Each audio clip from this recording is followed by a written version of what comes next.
그 농사질 때 풀만 없더라도 농사는 얼마든지 잘 된다, 이런 말이 있어요.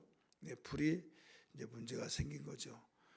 거름을 주면 그 곡식보다 풀이 먼저 많은 양분을 빨아들여서 곡식이 자랄 것을 풀이 자라서 그 아무 쓸모없는 곡식에 바로 걸림돌이 되고 농부가 가장 싫어하는, 이것을 우리 영적으로 볼 때 우리는 잡초와 같은 이러한 약한 마귀의 거슬러 올라가면 그 머리가 나오죠.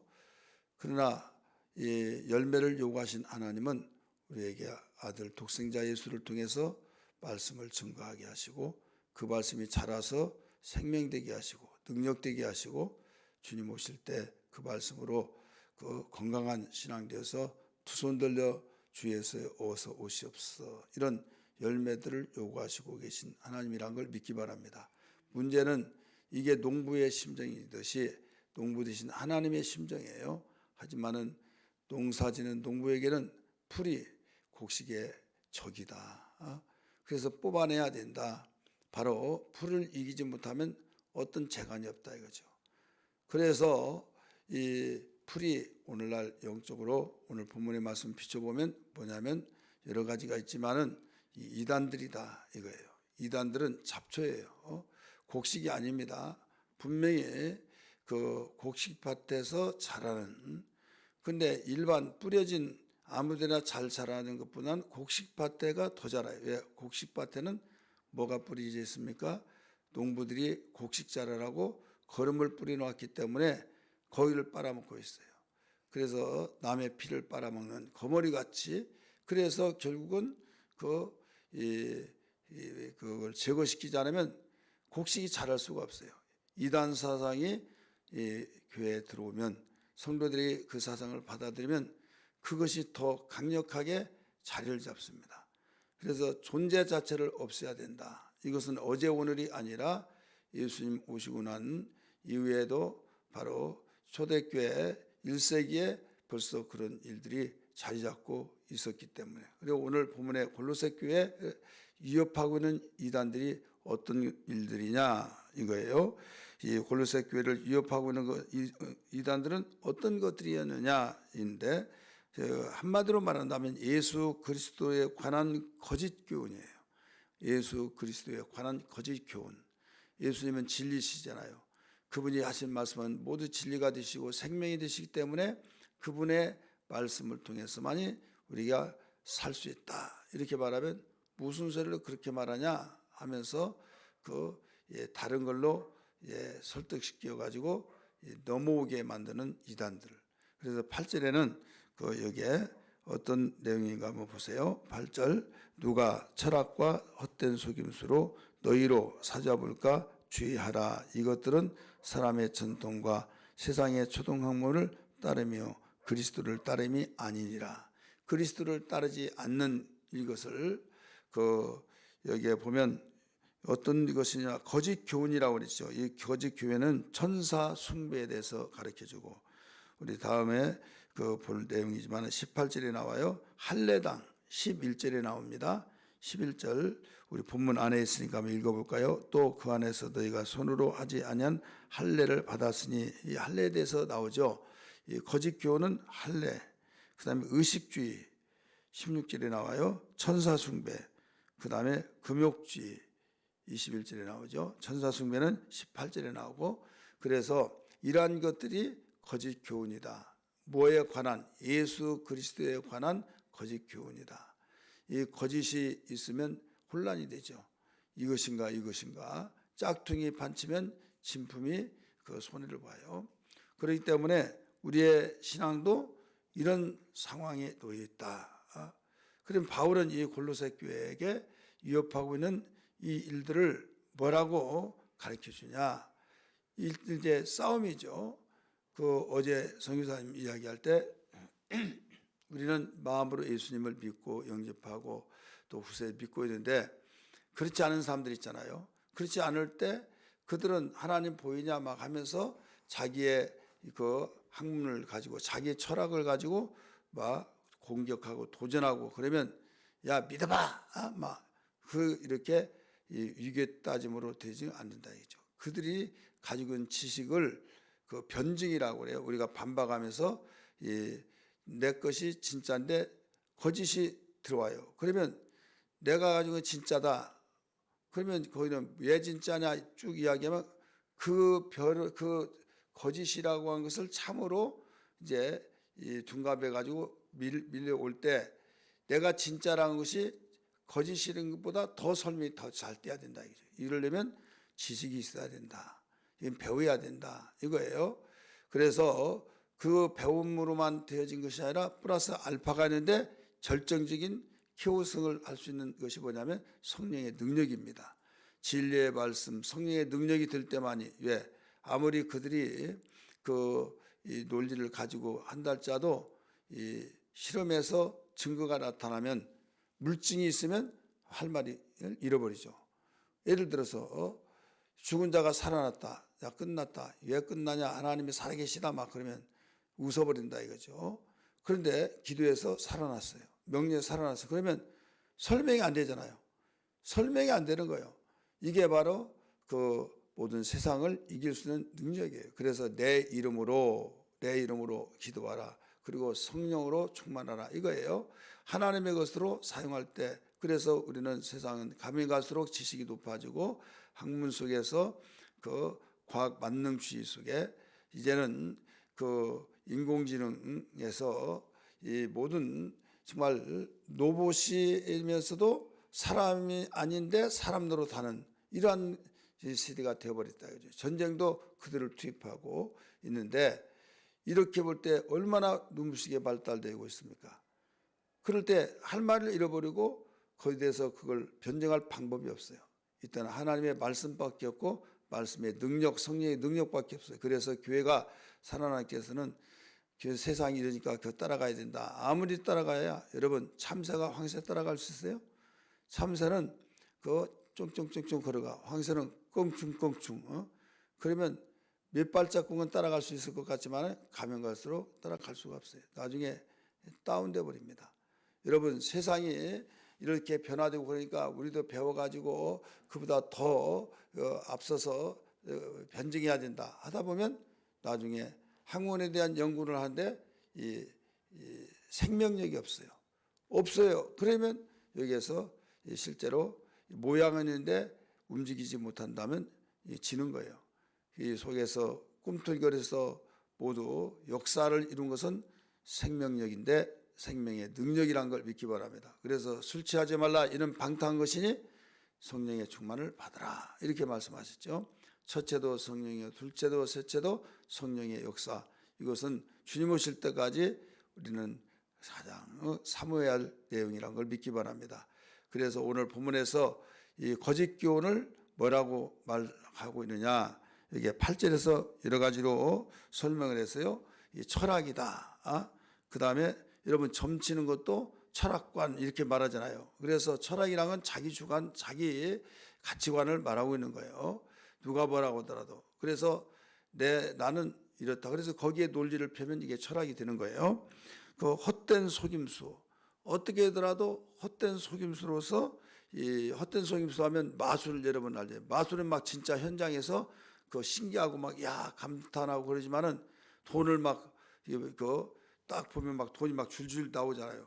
그러면 그 사람들이 마술 써서 돈으로 살아야지 왜 힘들게 삽니까? 그러니까 보여질 때만 그렇게 말하고 나중에는 그 아무런 속임수다 이거죠. 그래서 사람들이 진리 외에 야 내가 어디 봤더니 이렇더라 싱통방통하더라. 나중에는 그 점쟁이가 그렇게 잘 맞추면 자기 그 운세나 보고 자기나 잘 살아야지 왜 항상 점쟁이들을 못 살아야 잘 살아요? 잘 사는 동네는 뿌리를 내리지 못해요. 못 사는 동네 빨간 깃대 하얀 깃대 뭐 하면서 여기저기 제가 개척했던 상계동 3동에서 개척했는데 거기에 이 점집들이 얼마나 많은지 몰라요. 점집들이. 그래서 우리 교회가 한 1조를 했는데 점집이 무너지면서 귀신을 박멸시키고 그렇기 때문에 오직 예수의 능력 외에는 이겨낼 수가 없다는 걸 믿기 바랍니다. 그 다음 이 의식주의. 사람이 의식하면 거기서 얼마든지 그 자기 의식이 깨 있어야 된다 그러죠. 여러분 의식이 깨 있는 건 성경도 강조하고 있어요. 그런데 인간의 한계점에 도달할 때는 어떻게 할 거냐 이거죠. 그래서 우리는 어떻게 하느냐면 이 인간의 영역 밖에는 것은 하나님의 영역을 사모해야 될 줄 믿기 바랍니다. 그래서 여기에 헛된 속임수와 사람의 유전, 우린 전통적이다 이런 것들, 또 초등학문이라고 그랬어요. 아무리 세상에 이 박사들이 주장했고 막 하더라도 하나님 볼 때는 초등학문이다 이거죠. 따라서 초등학문. 그래 여기 8절에 그렇게 나와요. 한번 같이 다시 읽을까요? 누가 철학과 헛된 속임수로 너희를 사로잡을까 주의하라. 이것은 사람의 전통과 세상의 초등학문을 따름이요 그리스도의 것이 아니다 이거예요. 그리스도의 따름이 아니지라. 그러니까 우리는 그리스도를 따라야 될 줄 믿기 바랍니다. 교회는 이단이 침입해 들어올 때 논리로 펴면 절대 집니다. 여기에서 우리가 그리스도를 따르는 것이 아니란 걸 알고 나는 주님이 가신 그 길로 따르리라. 여러분 세상에는 넓은 길로 간다고 그랬어요. 사람들이 많다고 그랬어요.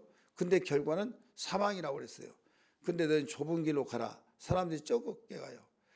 불편하니까 가시던 길에 핥히고 그러니까 거기에 사람이 적은 수가 되지만은 생명의 길이라고 했어요. 좁고 협착하나 생명의 길이다. 주님이 당신을 따르는 자들에게 사역을 하시면서 첫 번째 사역을 그거 가르쳐 주신 거예요. 여러분 우리가 편타고 편한 것이 아닙니다. 힘들다고 힘든 것이 아니에요. 편타고 해서 나중에 어느 날 죽어버렸어요.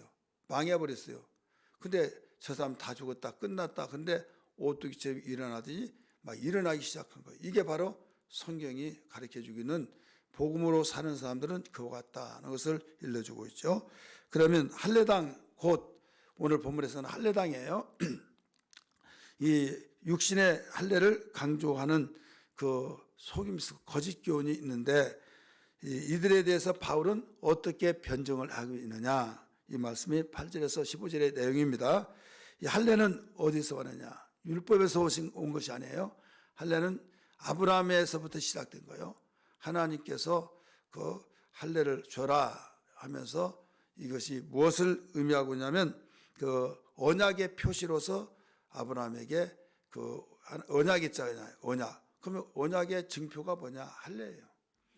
근데 오늘날 구약에 할례 있으니까 우리 유아세례 한다 막 이렇게 하는데 이건 성경이 맞지 않은 거예요.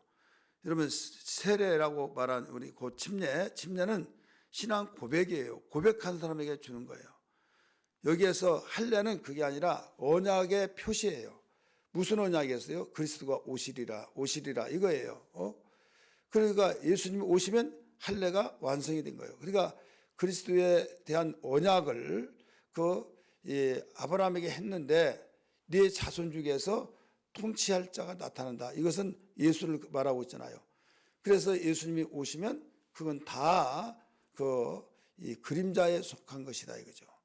그래 실제가 오면 그림자는 필요 있어요 없어요?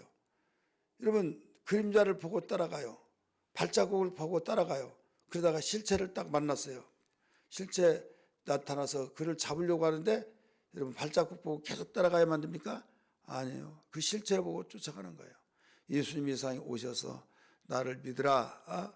아들을 영접한 자는 생명을 얻고 하나님 자녀가 된다고 했잖아요. 그렇다면 우리가 이 구약에는 예수님이 안 오셨으니까 오실 언약으로서 이 할례식을 줬지만은 예수님이 오셨으니까 이제는 그림자가 다 끝났다 이거예요. 히브리서 10장 1절에 보면 장래 그림자라 이렇게 나오죠. 따라서 장래 그림자라. 그리고 이것은 예수 안에서 행해지는 할례는 그림자에 불과할 뿐이다. 그래서 이방인에게도 그 구원받게 하신 하나님이 할례를 통해서 구원받는다고 하냐? 이거 아니다 이거예요. 지금 이들이 왜 할례를 주장해요? 할례를 해야 구원받는다 이거예요. 그러면 이방인들을 하나님이 구원시킬 때 할례식을 했어요? 하라고 그랬어요? 아니죠. 오히려 주님이 그 침례를 받으라. 이건 내가 예수와 함께 내 죄가 죽고 예수와 함께 살았기 때문이다. 이걸 일러주고 있는 겁니다. 특별히 손으로 하는 할례는 구원과는 아무런 관계가 없다. 이렇게 바울은 강조를 하고 있습니다. 우리 11절 한번 봅니다. 11절 같이 읽습니다. 시작. 또 그 안에서 너희가 손으로 하지 아니한 할례를 받았으니 곧 육의 몸을 벗은 것이요 그리스도의 할례니라. 그리스도의 할례는 그 우리 구원받은 것, 이 구원받아서 나는 주님으로부터 언약을 받았다 이거예요. 언약을 받았다. 특별히 유대인들만이 그 하나님이 아니다. 이방인에게도 하나님이다. 우리 로마서 2장 19절 29절 한번 볼까요? 로마서 다 찾습니다. 로마서 2장 29절 먼저 찾으신 분들 같이 읽습니다. 로마서 2장 29절.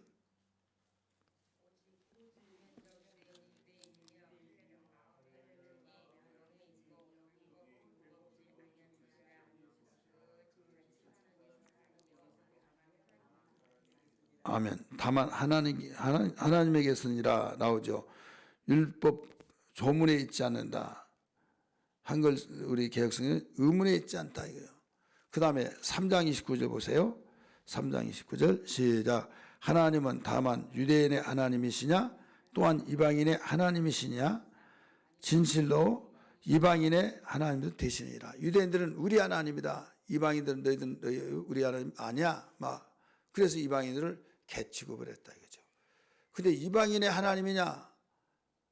그럴 때 이방인의 하나님도 된다. 너희의 하나님만이 아니다. 이방인의 하나님도 된다 이거예요. 그래서 이방인에게도 이 말씀을 주셨다 이거예요. 그래서 우리가 이 거짓 교훈으로서 진리가 훼손되고 진리가 우리가 자라지 못하도록 생명이 되지 못하도록 하는 이 교육, 거짓 교훈, 이단들이 그 시대마다 뭐가 지금 어떤 그 상황이냐 그 틈새를 통해서 삐집고 들어오는 거예요.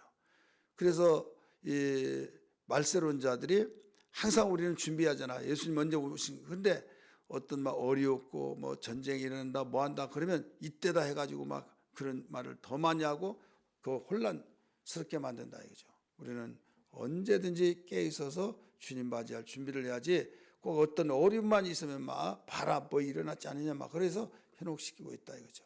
오늘 이 말씀 붙들고 기도하면서 하나님 교회가 이단들에 의해서 곧 거짓 교훈에 의해서 그 치명타를 입고 정말 위협을 받고 있는 이 시대 분별의 눈을 주셔서 우리의 진리 되신 주님을 바라보며 진리 아닌 것은 아무 유익이 없다는 걸 알았습니다. 주님 진리의 삶이 되게 하여 주옵소서라고 기도하는 아침 되기를 주의 이름으로 축원합니다.